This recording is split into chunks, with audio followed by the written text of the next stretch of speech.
ఆహారపు అలవాట్లను బేస్ చేసుకొని మనము జనరల్గా వెజిటేరియన్ నాన్ వెజిటేరియన్ రెండు రకాలే ఉంటారని అనుకుంటాము. కానీ నాన్ వెజిటేరియన్ వెజిటేరియన్లో తర్వాత మళ్ళీ lacto vegetarian, Ovo vegetarian, lacto Ovo vegetarian, వెగాన్, పెస్కటేరియన్ ఇలా అనేక రకాలుగా మనం విభజించవచ్చు. నాన్ వెజిటేరియన్ అంటే plant based products, Animal based by products and Animal based products, fish products, sea foods అన్నీ తినే వాళ్ళను నాన్ వెజిటేరియన్ అంటారు.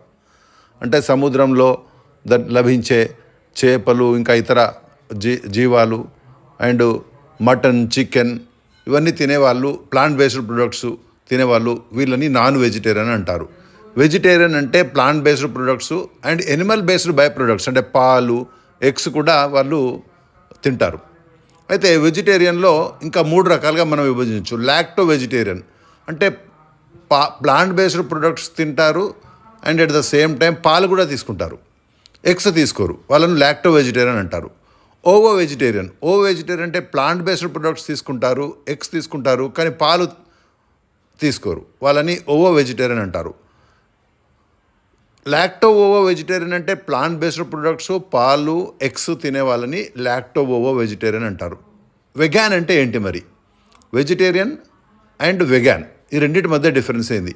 వెగాన్ అంటే కేవలము ప్లాంట్ బేస్డ్ ప్రొడక్ట్స్ అంటే ధాన్యము, గింజలు, నట్స్ వీటిని మాత్రమే తీసుకుంటారు.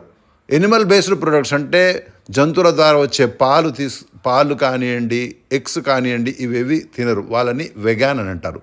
పెస్కటేరియన్ అంటే ప్లాంట్ బేస్డ్ ప్రొడక్ట్స్తో పాటుగా ఫిష్ కూడా తింటారు కదా, వారిని పెస్కటేరియన్ అంటారు. జనరల్గా వెస్ట్ బెంగాల్లో వీళ్ళు ఉంటారు పెస్కటేరియన్స్.